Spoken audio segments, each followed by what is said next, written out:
find other great podcasts like this one at podmoth.network. Hey, Katelyn. What? Orb! Oh my god, it's the best orb there ever was. Orb. For those who don't know what orb means, it's a sphere. No, I'm teasing. Sophie and I went to a really cool rock store with our boyfriends, Joe and Chris. No big deal. It was a cool, casual double date in Portland. Mm-hmm. I dropped $100 on rocks. And As did I, comfortably. A comfortable hundo. Well, the thing about this rock store is that it is managed by this kind of old hippie type dude. And he is just he's easy to talk to, and all his rocks are very well priced. Yeah, he has well-priced rocks and jewelry. I believe it's called Portland Rocks. Yeah. If anybody wants to just go there, because it's truly remarkable. If you find yourself in Portland and need a rock very badly. Did you go with the specific intention of getting yourself an orb? I did, and then you ended up getting orbs, and I realized that I didn't need an orb as badly as I wanted originally.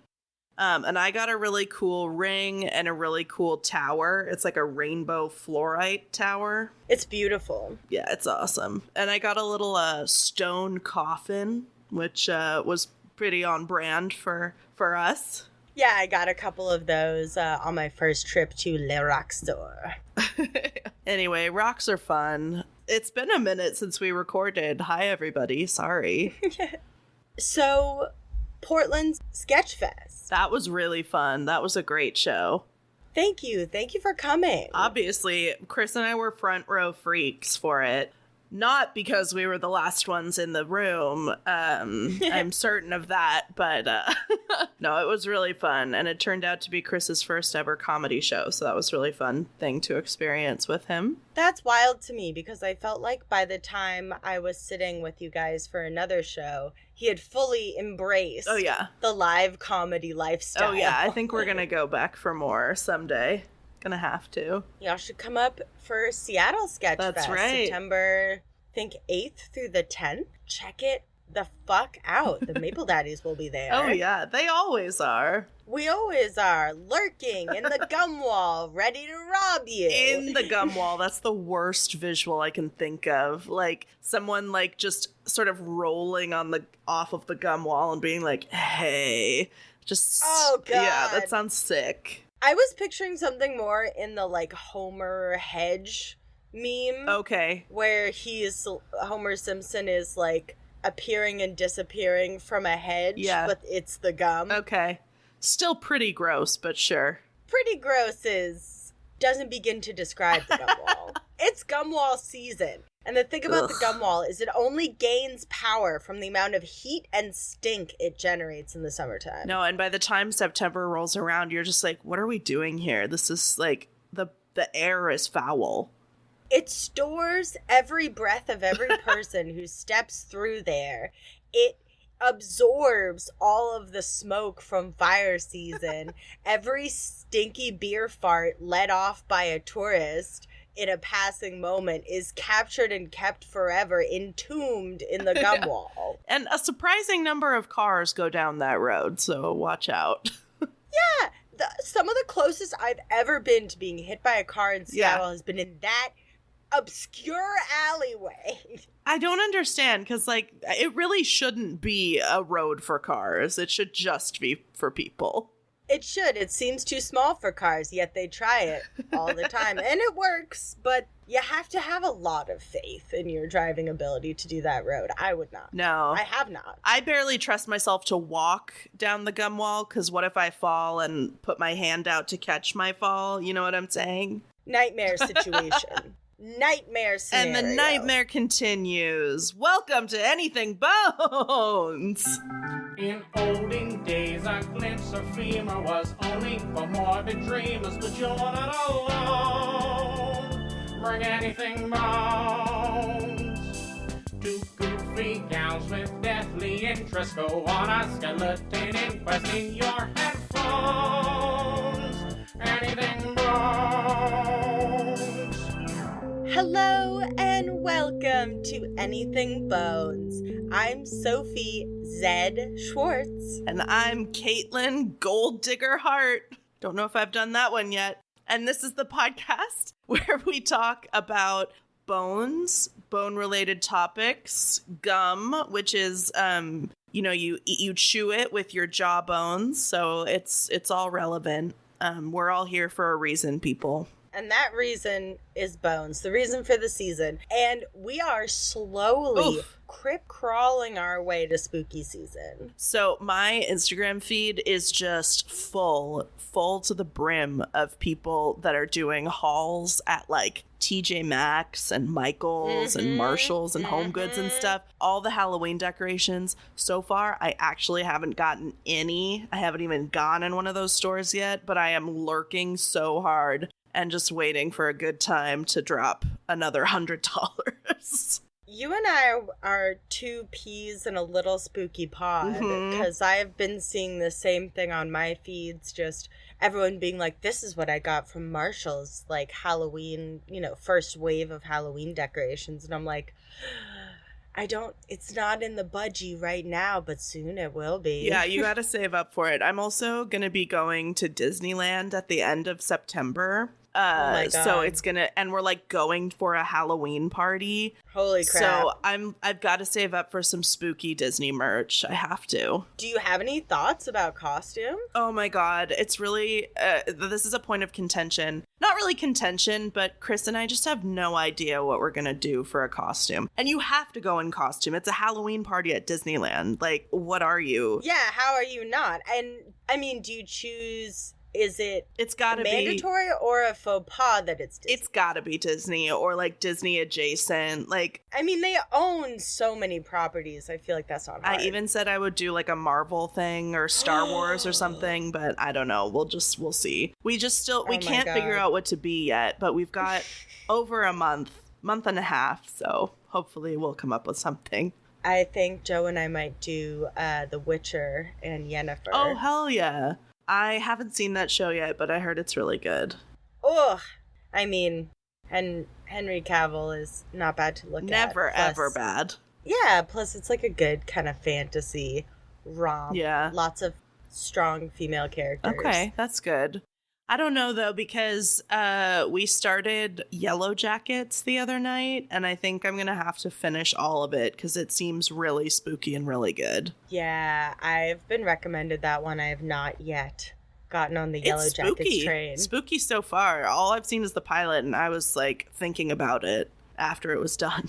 Trigger warning for cannibalism on that one. Yeah, I was going to say, I've heard it's a big people eating people affair. Yeah, and they are that's barely a spoiler because it happens in the first episode. I mean, as I'm always saying, cannibalism happens quick. I've been threatening since we started this podcast to do the Donner Party, but every time I go to research it, I'm just like, God, this is just so like deeply disturbing and depressing. Well, if you can get yourself together to do the Donner Party, I will match you with an equally disturbing World War II cannibalism story. Oh, God. That I found. We do a double header for cannibalism? Is that really what we have become? I mean, get all the cannibalism out of the way. I guess. A 2-course meal of cannibalism. I'm sorry! Oh my God. Sorry, Minnie's looking at me like, why would you ever yell? Ever.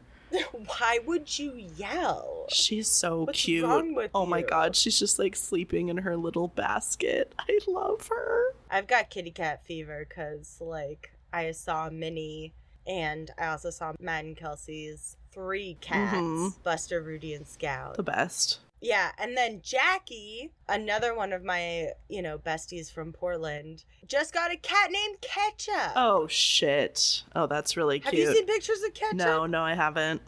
Oh my God, get your patooter on Instagram. I will. I don't know if Jackie and I follow each other. We'll have to make that happen. Gotta do it, because you gotta see Ketchup. I got it. That's a great name for a cat. Came with the cat. Oh, okay. That's interesting.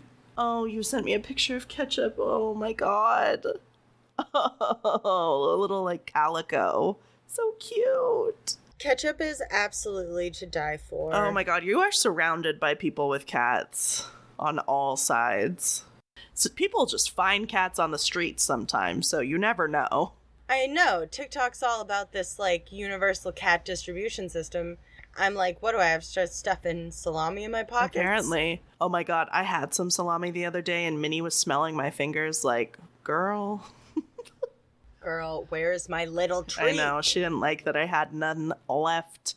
Okay, I think we've talked about cats for long enough. Let's get to what we came here for. Welcome to our spinster podcast about rocks and cats and murder. Yeah, fuck. If you found your home here, welcome. It's a niche for sure.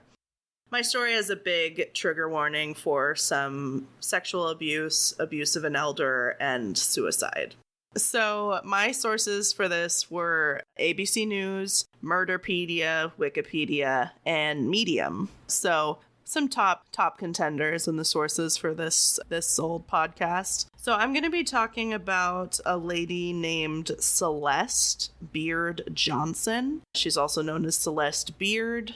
Probably haven't heard of her. I hadn't until I started looking into this case, and it is fucking wild. Ooh, excited's not the right word, but definitely interested. Titillated. Sure. So Celeste was adopted as an infant by Edwin and Nancy Johnson in the early 60s. Right off the bat, there's was some physical and sexual abuse, and she did attempt suicide as a teenager.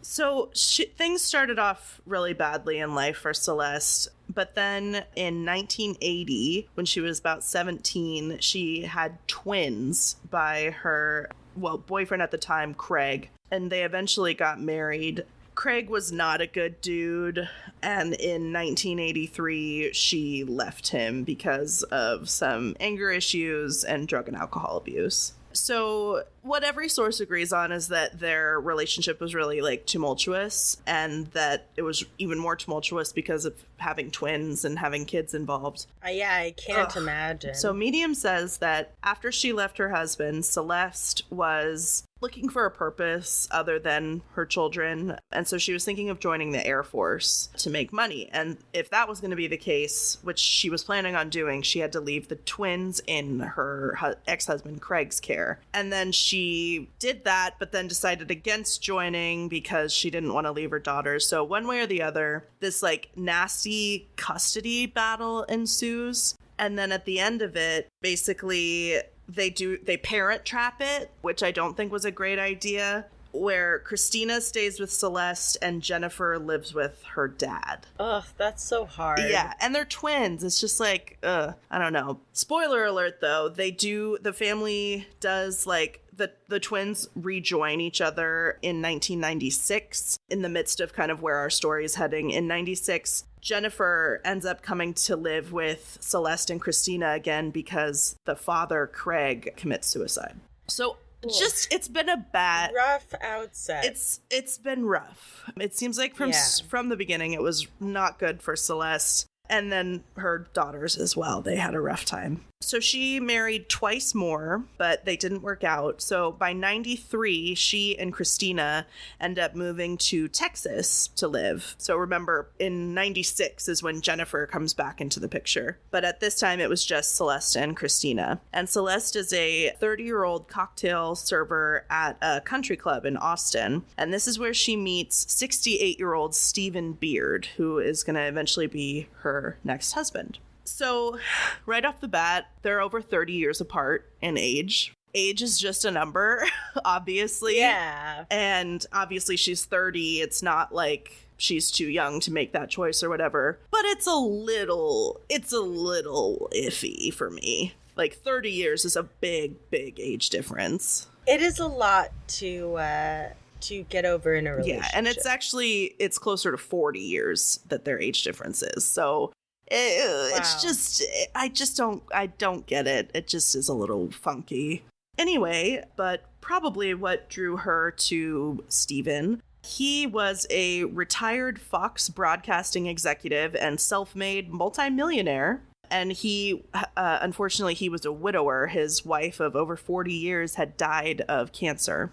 So they meet, they have this kind of whirlwind thing, and Beard offers for Celeste and Christina to move in with him.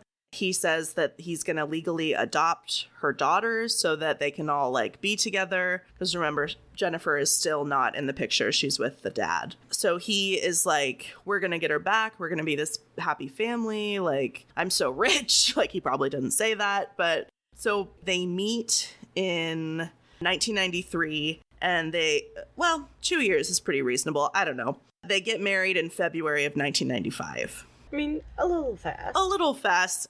They moved in together after like a month, so yikes. Again, all kinds of different relationships, different strokes for different folks, but you should probably want to get to know someone for more than a month before you move into their house. Yeah, that's a personal safety thing. I think so. And it goes both ways, like, because, exactly. It's not just like between genders, just anybody. You shouldn't move in with somebody unless it's like a roommate situation, you know what I mean? But like, come on. Only a month, like it's a little soon. I mean, vet your roommates too. Not vet anyone. Don't just like wander into Craigslist and boom, you have a roommate. That's also scary. That's also scary. The world's a scary place, all right, guys? Anyway, so by all accounts, Jennifer and Christina really liked Stephen. He actually kind of was the first person in their life to have a stability, not only financially, but it sounds like he was like a pretty caring person as well. So they felt very loved by him. Celeste was probably in it for a different reason other than love. She was really into spending money. Her expenditures were from $15,000 to $30,000 daily. And sometimes she would drop, it says she would drop $125,000 in a single month. And she would tell him that she was furnishing their two houses. They had two houses. So, she's got to spend a lot of money to decorate those houses. That's just a wild amount of money. Yeah. And it created a little bit of tension in their marriage, wouldn't you know? Oh, wow. I wonder why. Celeste's mental health, remember from the beginning, she had an abusive childhood and has always had some issues around mental health, but she was starting to have more and more suicidal ideations, so she sought treatment at a mental health facility in February 1999. And it was in the facility that she met another patient named Tracy Tartlin. So keep that name in your mind. We're going to put a pin in that. Got it. Flash forward to October 2nd, 1999. An intruder enters the home of Stephen Beard and his wife and two stepdaughters and shoots Stephen in the stomach and then runs away. Stephen survives the attack initially and makes his own call to 911, telling the operator, quote, "My guts are in my hands." Holy. Yeah. That's... Oh. Yeah. Horrific. And apparently Celeste made a big show when everybody showed up about playing the distraught wife. Stephen actually held on for about 4 months after this incident. But unfortunately, because of his injuries, he did die about 4 months later. And she was his caregiver between the shooting and his death. That's so intense. I can't believe he lived. Yeah. For that long. Yeah. So right away, police were given a tip about the shooting that the suspect they should look at was Tracy Tartlin, this family friend that Celeste had met at her mental health facility. They find a shell casing on the floor of the bedroom that Stephen was shot in, and they find that it's a perfect match to her personalized shotgun. Oh, we have a personalized Well, shotgun, it has her name on it, so. Okay, so at least engraved. So she's arrested for the assault, and then eventually when he succumbs to his injuries, the charges are upped to murder. So she's, it's kind of unclear from the sources whether she's on bail for a while or if she spends a bunch of time in jail waiting for her trial. One way or the other, she doesn't say anything to anybody about kind of why she did this other than that she was Celeste's friend. And eventually, right before her trial, she's going to blow the fucking lid wide open on this story, so hold on to your butts. All right. Come on, Tracy. Tracy? What do you got to say? Tracy tells the police that actually Celeste and her were more than friends. They were lovers. Lovers. Dun, dun, dun. Lovers. Lava. Lavas, you say. Paramours. So Tracy claimed that Celeste said that Stephen, quote, emotionally crushed her all the time, ran her down and belittled her and berated her and taunted, tortured her emotionally until it left her in these really depressed, suicidal states. And then Tracy claims, a few days before Celeste and Stephen were about to go on a long trip to Europe, Celeste called Tracy saying she came over, and was beside herself and was saying that she wasn't going to survive the trip, that either, like, basically he was going to kill her or she was going to kill herself. One way or the other, like, the trip was going to be the end of her. And Tracy said that she wanted to help her. And then 2 days later, Tracy came over to the Beard estate with a weapon and shot Stephen in the stomach in the middle of the night. Tracy also went on to tell them that even after she was arrested and released on bond for wounding Stephen, she and Celeste were still, like, together, she claims. Tracy says that she has pictures of them at parties, going to a wedding, like, proof. But it only lasted for a few months after Stephen died, and then Tracy says that she and Celeste parted ways, like, mutually. After you murdered her husband? But then Tracy reads an article in the newspaper that Celeste had gotten remarried to a man that she met in a bar named Cole Johnson. Oh my God. And Tracy starts to think, this was like a few weeks after they had broken up, allegedly. And she starts to put the pieces together, and she starts to unravel things and realize that she's been duped. You do not use lesbian love to dupe. Please, no. No love at all, but especially not lesbian love. I know you always bring me horrible people, but God, she's the fucking worst. So Tracy says, quote, she's off in her honeymoon in Aspen. Even I couldn't overlook that. It was like everything started unraveling very quickly for me after that article. When I started realizing Celeste had been lying to me all along, that this man was not abusing her, that she had married him for his money, that she had been lying to me about our relationship, all of it was a farce. I think she manipulated me from the beginning. Speak your truth, Tracy. So in exchange for a 20-year sentence, Tracy testified at Celeste's trial that it was Celeste who planned the murder of Stephen Beard. Oh, no, sorry. So Tracy testified at her own trial that that's what happened, that she was the one who pulled the trigger, but that Celeste was the mastermind, which meant that Celeste was arrested 2 years after her husband's murder because of all this. No statute of limitations on our friend on murder. The old murder. So at Celeste's trial, prosecutors argued that Celeste had manipulated Tracy, who was, quote, a psychologically unstable woman, which, who knows?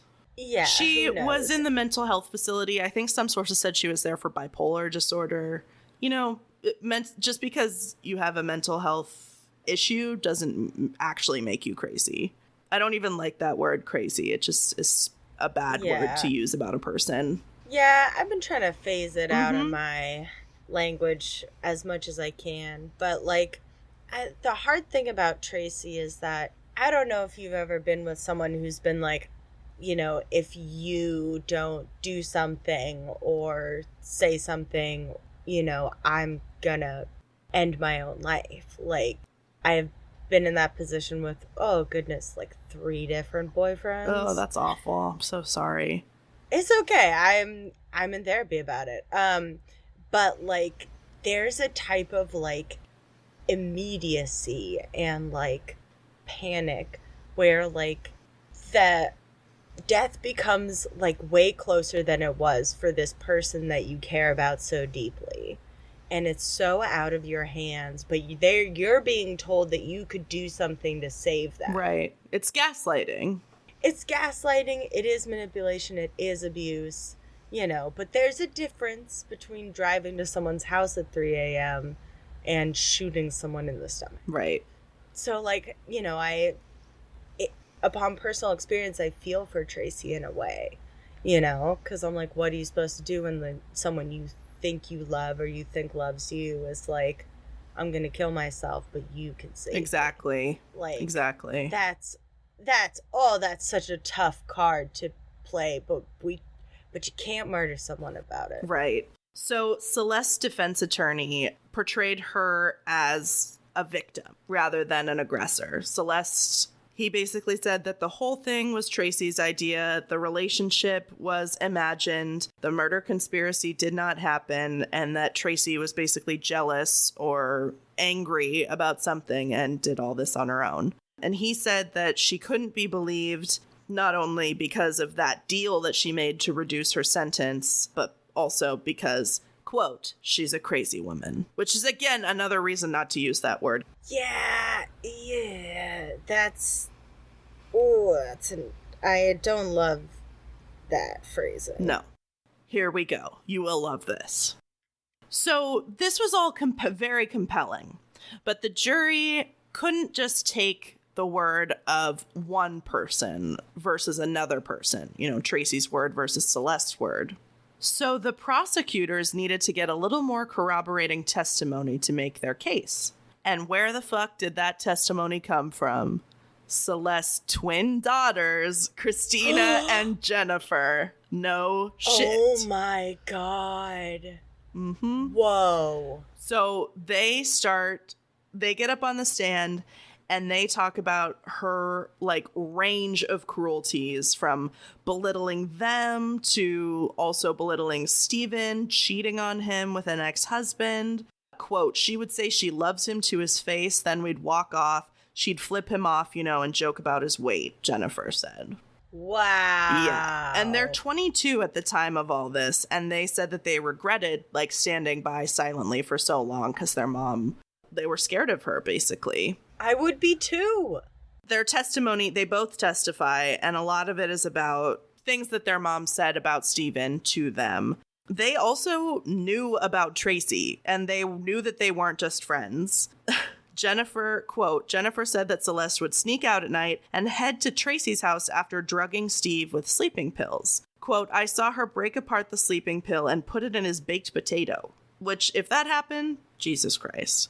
And Christina decided one day, because she was still in contact with her mom kept calling and just berating her and saying horrific things. She wanted to record the conversation in order to play it back for her mom, or, you know, that's what they said. But she recorded her mom saying, quote, I hired someone to kill Tracy. So this story. It takes 72 hours, but the jury comes back and convicts her of capital murder. Yeah. Now she did. Oh yeah, go ahead. Sorry. I was gonna say sorry, Celeste, but I'm not in the least bit sorry. No, not at all. This is what you did. You made all of this possible for yourself. So she will be eligible for parole in 2042. So nice.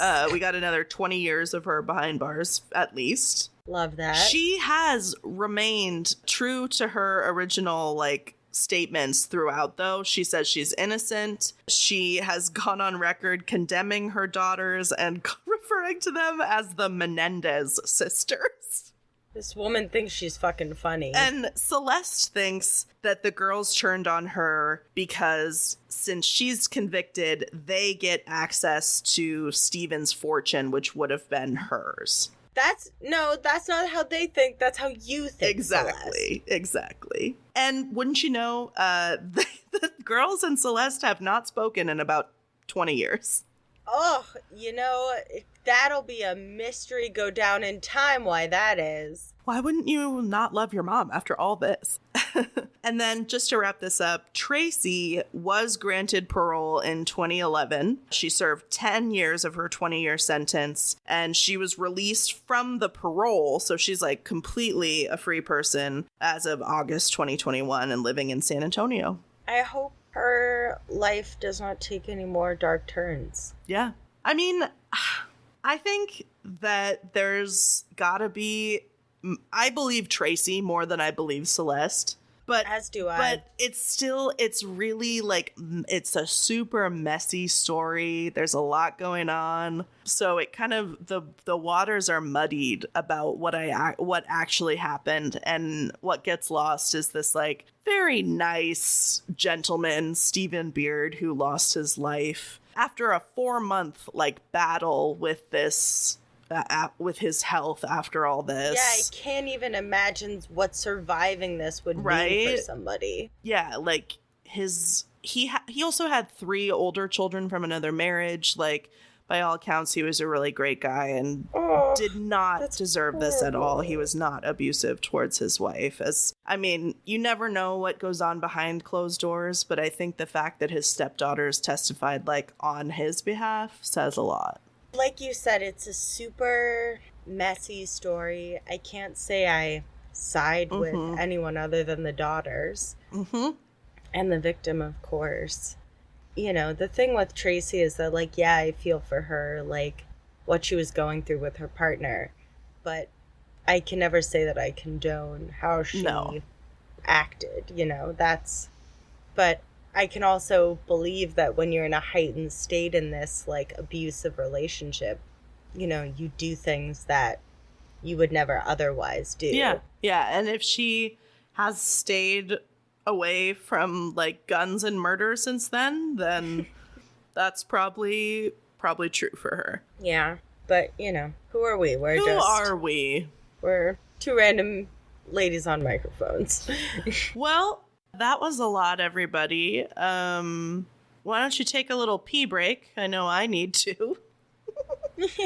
And we'll see you in a hot second, okay? Enjoy this ad.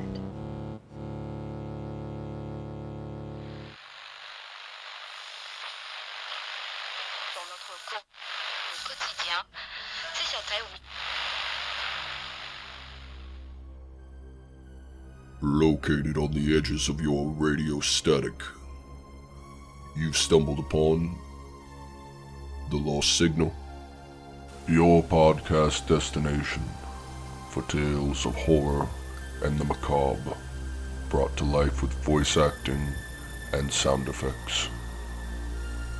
New episodes are released every 2 weeks on Monday on Spotify, iTunes, or wherever else you get your podcasts. Join us, won't you?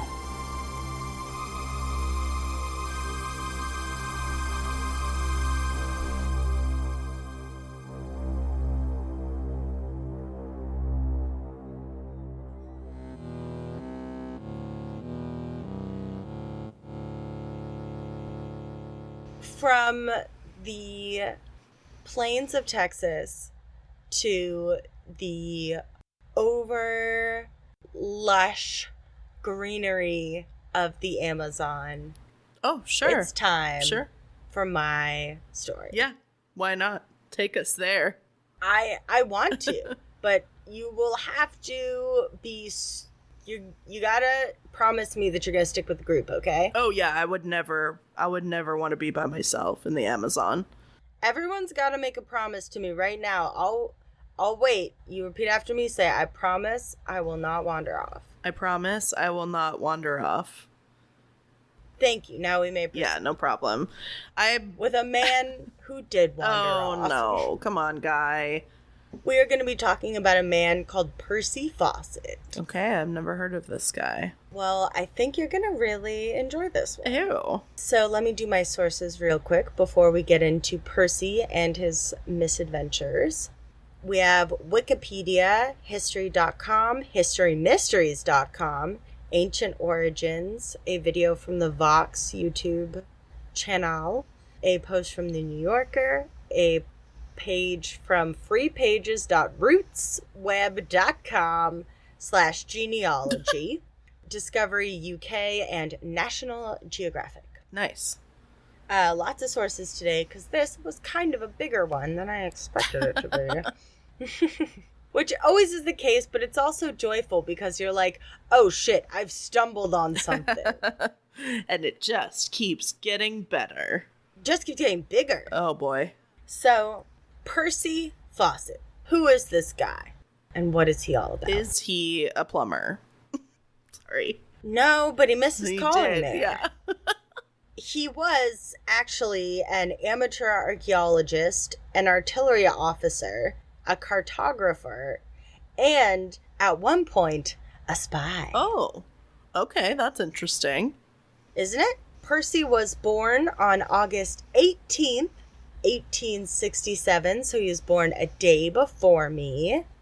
Same year. Yeah. I mean, like, 100-something years before me. Sure, whatever. Whatever, who cares? Nobody heard that. Fawcett's dad was a member of the Royal Geographical Society, and he was actually born in India during colonialism times. Woof. Woof indeed. He also, Percy also had an uncle named Edward Douglas Fawcett, who was a mountain climber and Eastern occultist. The jobs were so much cooler back then. Well, my observation is if you were a rich white man, you could have the most buck wild job you could think of. Kind of a hobby, but he probably did make some money off of that. He was also an author and wrote adventure novels, which I think probably made the most money. I don't know who pays you to climb mountains, but I would love to meet them. Have them pay me to Although- climb a mountain. Ooh, small I'm afraid one. of heights. Yeah, a small one, please. So little Percy in 1886 went to military school where he met his future wife, Nina. They got married in 1901 and had two sons, one named Jack, one named Brian, and then they had a daughter named Joan. Okay. That's a very plain name. Sorry. They're British children from the early 1900s. They're gonna have the most white bread names possible. Yeah, I guess so. So Fawcett fathered. Whoa. So Fawcett followed in his father's footsteps. Jesus Christ. Why would I do that to myself? That is not copy paste. That is my stupid brain being like, do you like the letter F? How many times can I say a word that starts with F in a single breath? Well, the F's in this breath lead to Fawcett joining the Royal Geographical Society in 1901, and he's very into surveying and map making. Okay. Seems okay so far. Yeah, Maybe. And maybe. Later in his capacity of working with the RGS, he did serve in the British Secret Service in North Africa doing surveyor's work. So he was technically a spy, but he wasn't doing the James Bond stuff. Okay. He was like, don't go over there, there's a mountain there. And over there is a valley. So maybe there is better. Sure. Or maybe you want to be on a mountain, I don't know. I'm not a surveyor. I'm not a spy. Again, who are we? Yeah. Not spies.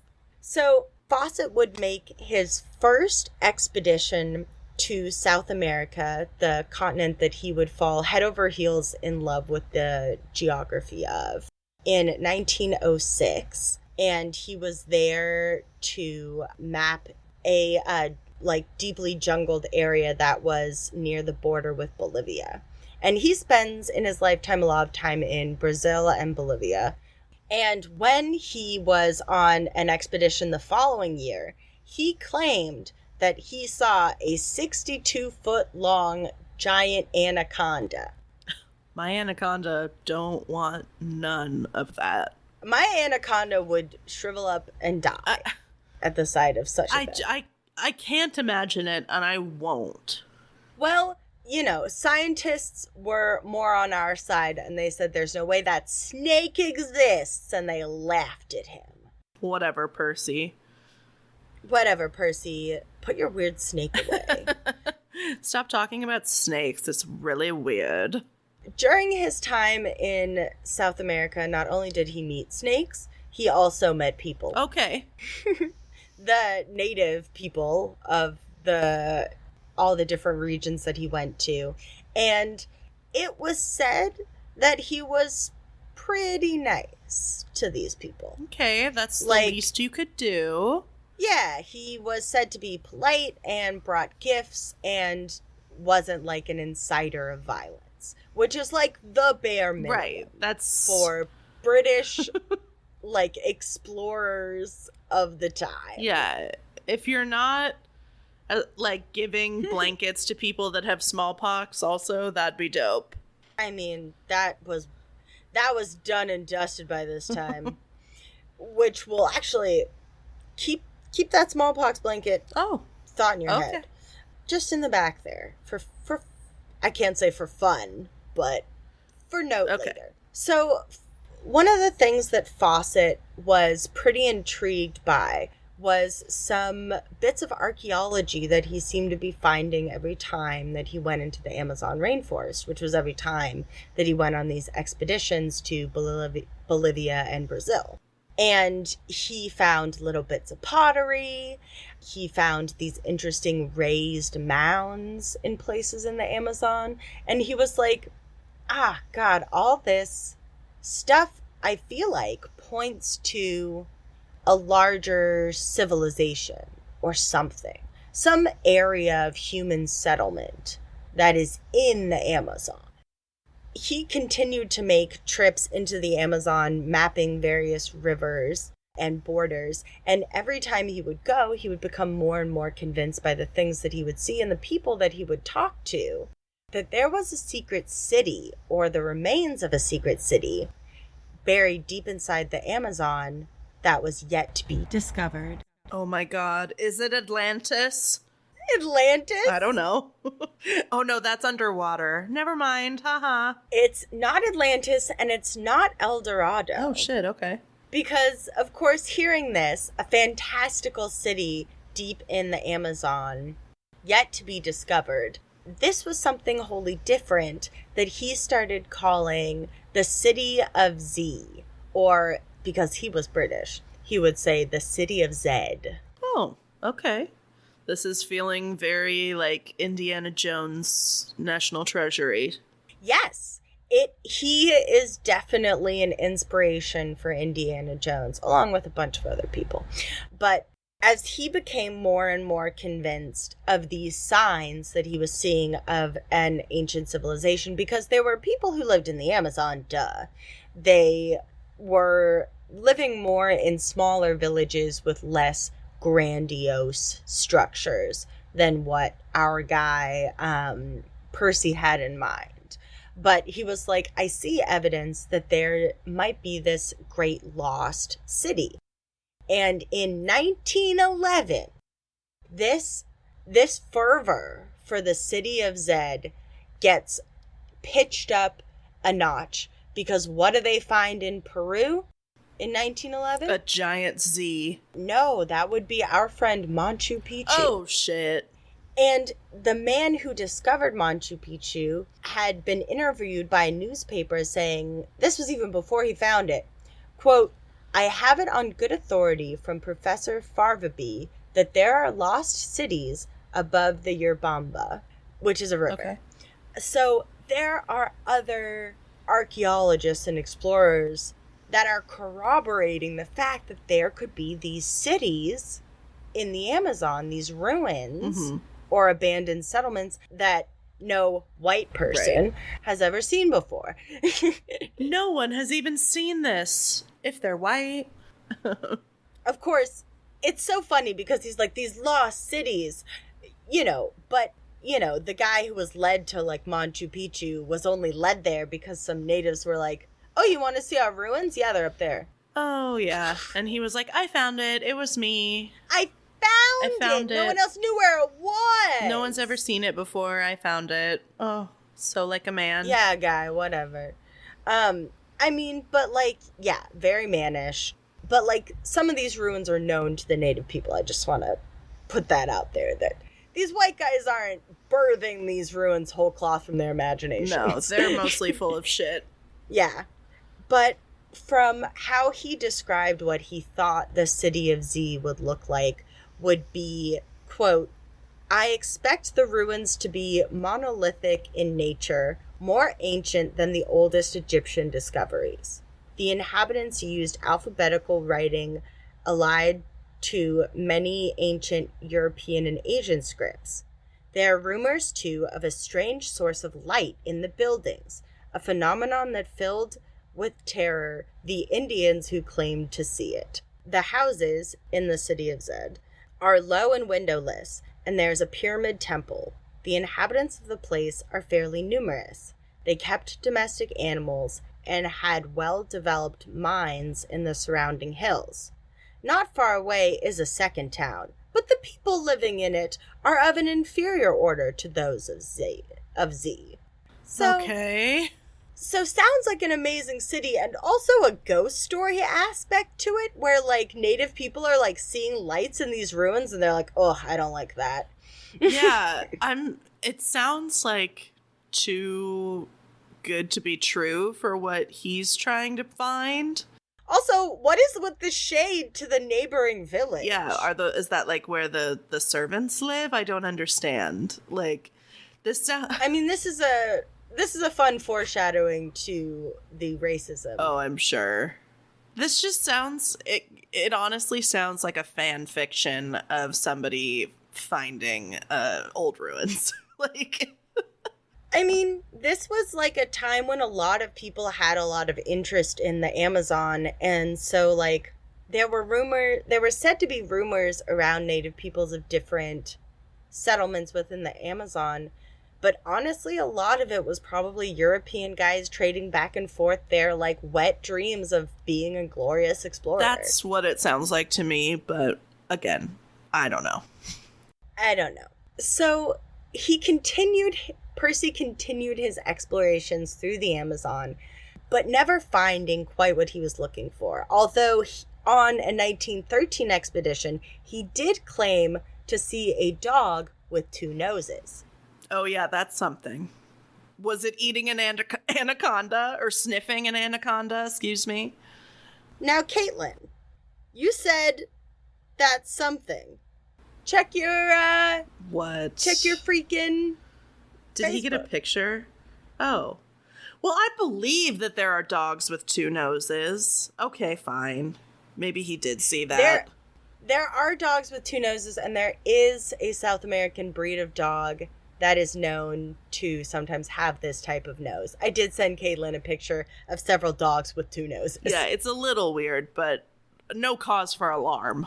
I did actually send one of those pictures is of a 2-nosed dog that was rescued by a guy who takes in animals with, like, limb differences and stuff. Aww.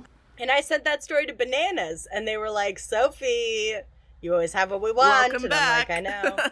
Yeah, I know. I'm always here for you guys. Because I like, said that the whole story about, like, I found this out while I was researching something totally different. And they were like, wow, thank you for taking us there. So back to our guy Percy and his love of 2-nosed dogs. By 1914, he was fully fucking committed to this idea of the city of Zed. Okay. He was like, I know it exists. I know that it's out there. And I have experience in the Amazon. I'm going to look for it. Only I can find it. The only thing that can stop me from finding the city of Zed is World War I. Oh, shit. I'm sorry, guy. It's okay. It's okay. He is 50 by the time World War I breaks out. But that bitch signs up anyway. Okay, I was gonna say, did they draft him? No, he volunteered. Okay. He was like, I'd rather fight for my country and then I can hop back to the Amazon when the war's over? Is that the vibe? That's pretty close to what he did. He volunteered for action on the Flanders front, and he was awarded a medal for distinguished service. So he got out there and did the war. Okay. But once the war was over, he was like, back to the Amazon. Back to my real mission in life. Yeah, exactly. And so in 1920, he decided to go back to the Amazon and do his search. He ended up having to cut his expedition way shorter than he thought he did. because he ended up getting a fever and his horse was also sick. And so he had to shoot his horse and he had to just call it quits right there. And he named that spot Dead Horse Camp. Huh. So he and his horse got sick. He killed the horse and then he was like, let's go back? Because I'm sick too? Yep. Okay. I mean, yeah, if you're sick, you're sick. So he's incredibly disappointed that this expedition went nowhere. And so for the next 3 years, he fundraises to go again. By this time, dude is 57. And his wife and kids are like, can you, like, stay here for a little while? Reportedly, his wife wanted to come with. Oh. Well, that's cool. That would have been fun. But he was like, no women in the Amazon, except for the women that live in the Amazon. Right. Okay, whatever. But no white women in the Amazon. Whatever, guy. So it took him 3 years to get the money together. And everyone was telling him, Guy, you are too old for this. Guy, this is a fool's errand. I bet he didn't listen. He did not. And by 1924, he had his funding from a London-based group of fancy rich people who were called the Glove. The Glove. I thought you were going to say the Royal Geographic Society. No. I mean, they're going to come back, though. Watch your back for these guys. So a lot of people volunteered to go with him, but he ended up choosing 2 known traveling companions. A lot of, like, famous explorers of the time wanted to go with him, but he was like, nope. He decided to take on this all-important exploration. His son, and then his son's best friend, Raleigh Rimmel. Okay, sure. And Fawcett was an experienced explorer by this time. You know, he'd been on, I think, what would total to be, including this last expedition, would be 8 expeditions into the Amazon. So he knows a little bit of what he's doing. And he packed his mosquito netting, canned food, powdered milk, guns, machetes, flares, a sextant, and a chronometer to go to the Amazon and find this lost city. They set sail from New Jersey. Classic. Which is a good start, yeah. And they were quoted to reporters as saying, quote, "We shall return, and we shall bring back what we seek." Okay. This is feeling ominous. Oh, is it? I think we're getting to the end of their lives. Ooh, who said that? Also, Fawcett was a little bit paranoid about this mission. He thought that everyone was looking for this lost city. God. And in a way, they kind of were. Okay. Yeah. I mean, we had the guy who was looking for Machu Picchu. He was looking for a whole different city and found Machu Picchu by mistake. But, you know, that's life.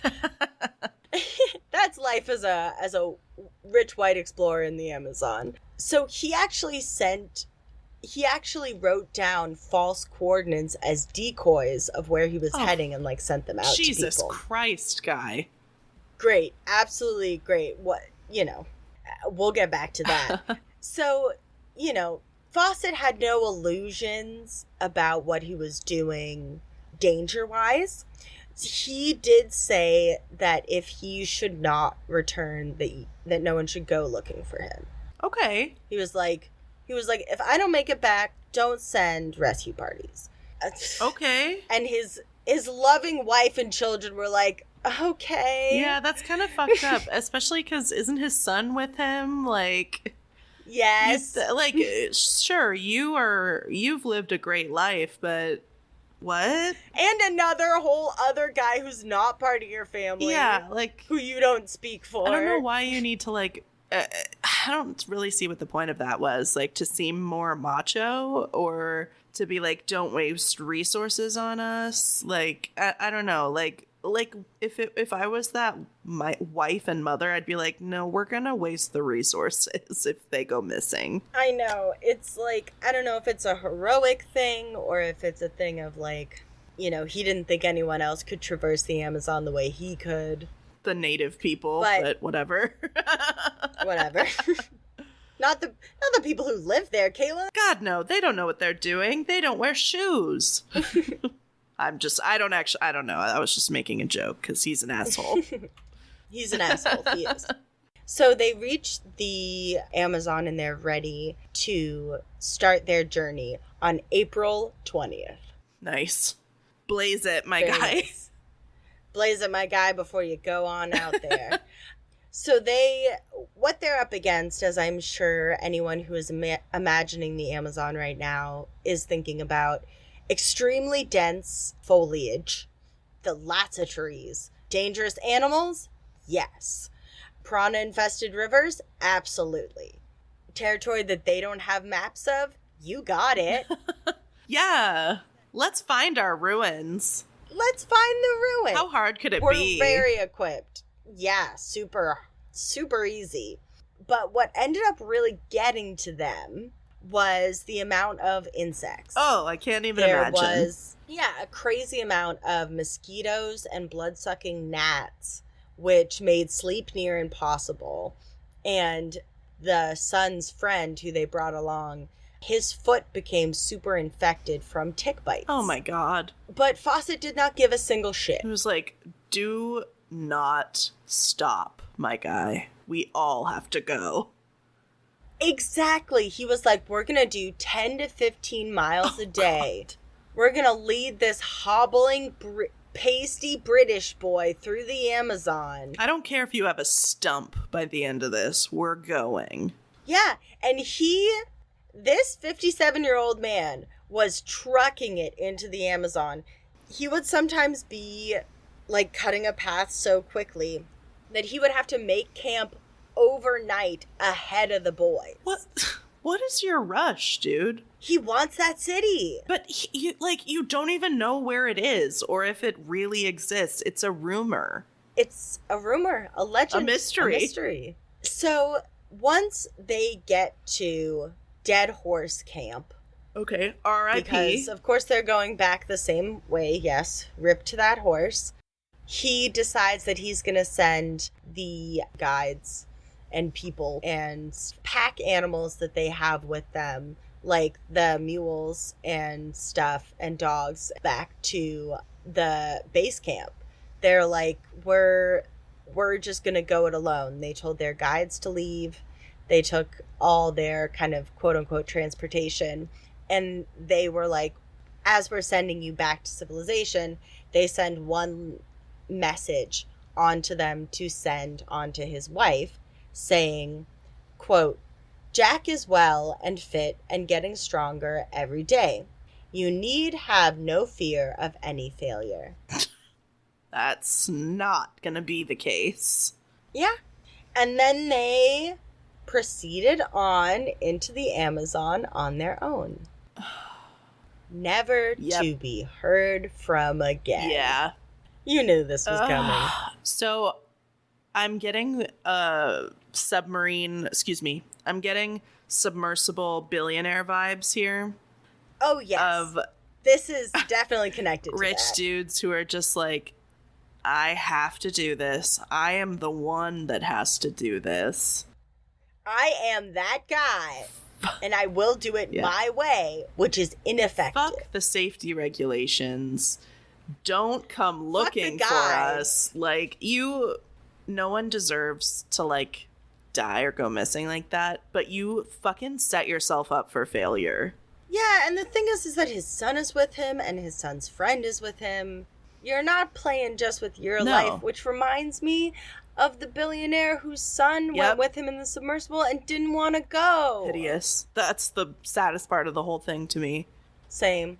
Oh, we'll do a whole episode on that someday. Yeah, once I'm over it, which I never will be. Which I never will be, yeah. The grip that story had on me for however many days that was, I couldn't think about anything else. Well, it was watching people die in real time, and then to realize that they were not dying in real time. They had died hours, days before. But they died in the, least painful way, so I think everyone was glad that at least they weren't, trapped at the bottom of the ocean, because that was just, horrific. That was the most horrific outcome possible. Speaking of the most horrific outcome possible. Back to the Amazon. So Fawcett warned everybody. He's like, we're going to go dark for about a year. Like, nobody's going to hear from us. That's how long it should take. Okay, guy, a year to find one city in all of the Amazon. Sure. But he is not heard from for 2 years. Okay, starting to worry here. Yeah, by this time, you know, his wife, his other childs, they're starting to worry as well as our friends, the Royal Geographical Society. They're worried too. Where's our guy? Yeah, they had actually... So the newspapers had previously been, like, all about Fawcett. They'd been like, this guy's so brave. Of course. He's doing it well.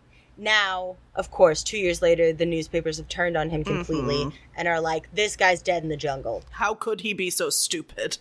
Exactly. And start printing all these fake rumors that so-called quote-unquote witnesses are passing on to the newspaper. Stuff like that he had been taken prisoner by the natives, that he had become the chief of a cannibalistic tribe, that he had been eaten by jaguars. The list goes on and on. You can say anything. It was the newspaper. It was the newspaper. You could say whatever you wanted. It was the early 1900s newspaper. You can print literally anything and no one gives a shit. You could print I fucked Mothman on the front page and people would be like, facts, factual. So it's now 1927 and our friends at the RGS are like, yeah, we're going to officially declare these guys lost and we're going to send out expeditions to try to find them. Nice. Against the wishes of Mr. Fawcett. Yeah, that's appropriate, I think, given the circumstances. Yeah.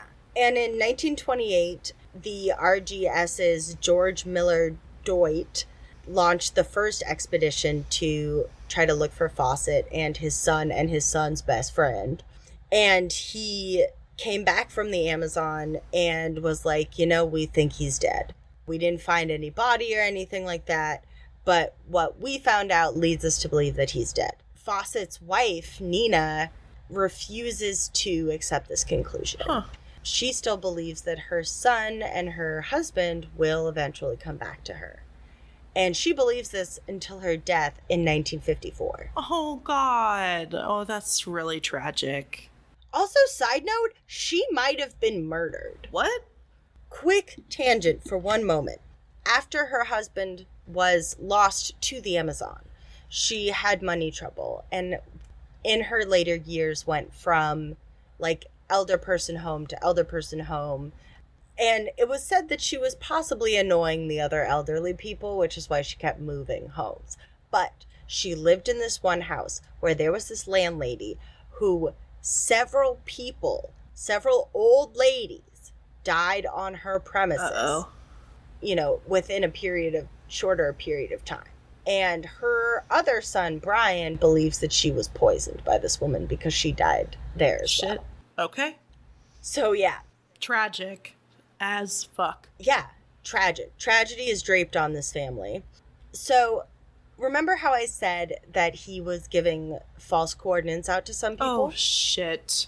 Yes. Now I remember it. Wouldn't that be bad if you got lost? Probably. Because, well, I mean, I guess they had accepted the fact that if they get lost, no one's coming for them. Yeah, but they didn't have to make it as hard as possible. No, true, they didn't. I really don't understand the logic behind this. Well, this logic of trying to make sure other explorers don't steal your find. Your credit? Yeah, because he had given the location, the coordinates of Dead Horse Camp to his wife, Nina. But he had released those, what should have been the same coordinates to a newspaper, but they were slightly different. Some people are like, I made a typo. But other people were like, he was trying to cover his tracks. And third people were like, he never wanted to be found. Maybe not. Yeah, I don't know. And through the years, up until the modern age, there have been more than 13 different expeditions to find Percy Fawcett. Whoa. And this has resulted in the deaths of more than 100 people. What? Yeah. Oh my god. As recently as 1996. Stop. There was a group, and you mentioned 96 as well. There was a group of people looking for Percy Fawcett, funded by a rich businessman who thought that he could find Percy. And they ended up getting kidnapped and held for ransom shit. by native people, and they had to give them $30,000 worth of equipment. Whoa. Which is like, get it, native people. Sure. I mean, what? They're coming into their territory and being fucking rude. Well, what's the point? Are they also trying to find the lost city, but they say they're looking for Percy? Or are they looking, like, why are you looking for bones? I mean, in the Amazon, like, it's a needle in a haystack. It's a needle in a haystack. It's been over 100 years by now. Yeah, how would you even know if it was him by now? Well, oh, I mean, DNA maybe, but okay, continue. DNA, we'll talk. So, like I said, there is, over the years, an official report has kind of been compiled by several different expeditions to find him, that he did indeed die and was possibly killed for insulting the leader of a local tribe. Okay. And it was interesting because in a lot of the sources that I looked at, upon first pass of research, because you always got to do several passes of research. You always got to, like, look at the surface level stuff and then go in deeper. Because a lot of the sources that I was looking at were like, oh, he was super friendly with the native and indigenous people. He was, like, their friend and stuff. For the time. Yeah. Is what should have been put there. Relatively. For the time. Relative to the brutalization that they had experienced before. Because this is, like, and this is why I believe that he could have insulted a chief easily. Because this is a quote from him regarding the people of the Amazon. Quote, "There are 3 kinds of Indians. The first are docile and miserable people, easily tamed. The second, dangerous, repulsive cannibals, very rarely seen.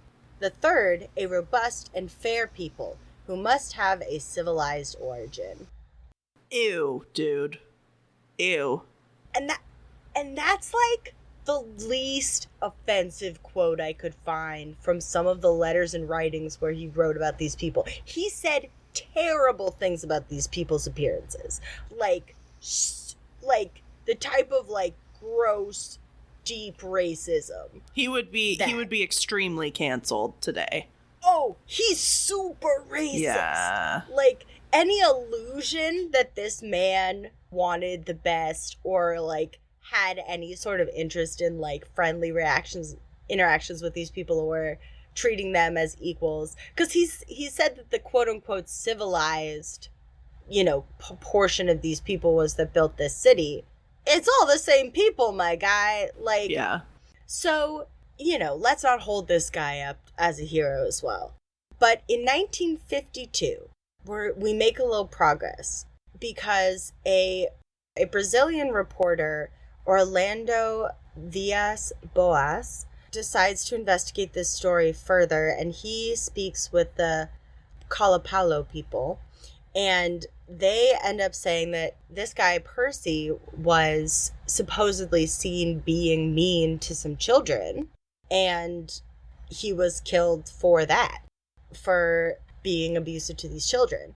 And these people actually went and brought him a set of human remains. Okay. I mean, I wouldn't totally be surprised, but I do wonder if, like, was his son and the buddy not with him? Like, what happened there? Supposedly what happened is that they were all killed, And they threw the bodies of the two boys into the river. And then because Fawcett was an old man, they gave him a more distinguished burial. But they kept, like, a knife of theirs, some buttons, and some other, like, small personal items. So those were presented to this reporter. And then another reporter came back a few years later to try to corroborate this story. And she got a similar response.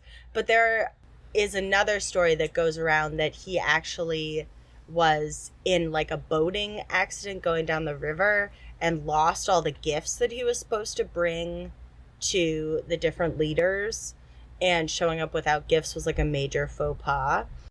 So it's possible that he got in trouble for that. In 1979, Fawcett's like personalized ring was found in a pawn shop. What? In a city outside the Amazon, yeah. That's... yikes. I know. So now that brings up the question, what were they robbed? Yeah. Huh. At some point. Because these indigenous people who live deep in the Amazon aren't going to be selling shit at pawn shops. No, of course not. Like, how did that get out of the Amazon? Fucking beats me. Interesting. But these bones, these remains I was telling you about, they were scientifically tested, but they were from around the right time. But we don't know if they are Fawcett's because we don't have a DNA comparison. Right. I was worried about that. You called it. I'm sorry, I was worried about that. That's okay. That's the tricky thing about these old cases, is that they sometimes you just don't have the resources. But, so, the city of Z. Where is it? Was it ever found? Yeah. Well, in 2007. God damn it. An archaeologist by the name of Michael Heckenberger made an incredible discovery. Working with the indigenous people, he noticed that there were these divots in the ground that looked like long trenches. And when viewed from an aerial aspect and using new, I think it's called LiDAR, but they use a new type of like laser imaging technology to scan the Amazon for different structures left behind by people. And they have found indentations in the ground in the shapes of where structures used to be. Okay. Because what they have found through analyzing soil, through looking at these different outlines that they were able to find in the ground, they're basically outlines of where cities used to be. And what they have found is that along the rivers in the Amazon, there were whole chains of settlements. So this guy was right. And one of these big settlements was pretty close to where this guy was looking. Okay. I mean, he was right. He just wasn't looking for some... He sucked. just wasn't looking for some, like, monolithic structure or whatever he said. Yeah, it wasn't these big cities that he had been dreaming of. And even if those had existed, and they might have, they would have been made of wood and earth and plant material. So we would have lost them to time a lot faster than, say, something like Cuzco, which is another ancient city in a similar area. So his notion of these civilizations in the Amazon was correct. Yeah. And damn it. He was right. I mean, sort of, but you know, he did not make these discoveries, but new archaeological technology is, and working with indigenous people to help reveal the culture that has been there for thousands of years pre-colonialism. Hell yeah. Well, I like that there's like kind of a happy resolution to it, because like now they're gonna make these discoveries, hopefully, maybe not in like this grand, like, you know, come into a clearing and there's a giant city in front of you. Like, it's not gonna be like that, but they're gonna actually learn something and do it in a respectful way. That's what I hope. And I hope to bring you more stories of these Amazonian civilizations, because they're fascinating to me. Like, to think of these cities that were once there, all connected by trade on a river, that, you know, all that's left of the fact that humans lived and loved and died there is these outlines in the ground that remain. Mm-hmm. Because coming back around to something you mentioned earlier, where are all those people? Yeah. Like, there were millions of people living in these settlements in the Amazon. You know, what happened to them? Right. Colonialization. Ugh. The spread of smallpox and other diseases brought by Spanish colonials spread fast, even though it was not, you know, something as quick as these giant cities that they would come and invade. The colonialism and the basically biological warfare that they were waging on these people touched these people even deep in the Amazon. That's shit. Right? And for what? Like, you don't need the whole Amazon. You don't. You just don't. It doesn't belong and to we you. gotta preserve it. Yeah. I could talk about the Amazon forever. It's mysterious, but it's also so full of scientific, like, inquiry, and there's new species to be seen. There's history there. There's culture. You know, it's one of the most beautiful places in the world. Like, the Amazon is incredible to me. It's not a place I think I could ever survive ever, because I'm a silly little pancake. But I just love the idea that there are places wholly untouched by time. You know, I have that same fascination that Percy did, hopefully in a way more respectful way. Oh, I think so. But I gotta say, I hear that call. Well, we can agree with Percy's adventurous spirit and disagree with his racism. Exactly. But thank you for coming deep in the Amazon with me. Oh, yeah, anytime. You can drag me in there metaphorically anytime. But not literally. No, I won't. I would go with a group. But if it was like just the two of us, I'd say goodbye to you. But I told you not to wander off. What was the one thing I promised you not to do? I know, I'm sorry, and I'm not planning to, but yeah, it'll be tempting, but no, it never will be. Katelyn, stop exploring off on your own. Come back. Ugh, but there might be a giant skyscraper in the Amazon, so if I need to be the one white woman to find it. It's my duty. Of course, only a white woman could. It's my duty as a white woman visiting the Amazon. Of course. Your duty and say your privilege. All right. We're kidding, obviously. Please respect the cultures that you visit when you are there and outside of there. And for the love of God, if you've got a guide, don't send them away. No, always ask for a rescue, a possible rescue. Never say never, okay? And love and respect your bones. Seconded. Bone. Voyage.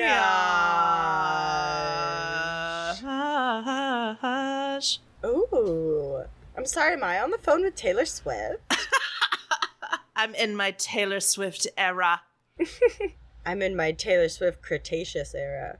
I'm signing off now. Goodbye. Bye. Thanks for listening to Anything Bones. Follow us on Instagram or Facebook at Anything Bones Podcast, or email us at anythingbonespodcast@gmail.com. Thank you to Nick Kruger for our spooky music and Stephen Vetteroff At Chubby Scrubby on Twitter. for our jazzy vocals, and thank you to Camilla Franklin At Camilla Strader on Instagram. for our beautiful bony artwork. Please rate, review, and subscribe.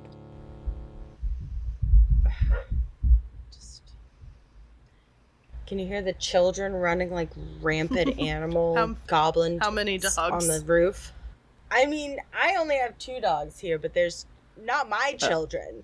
Up. Human children Oh. running around on the roof like rabid animals. No, my perfect boys? I thought you meant that there were a could bunch of never. dogs running around behind you. Yeah. Oh, I can understand why you thought that perhaps that was what I was saying. Because I do refer to them as my children.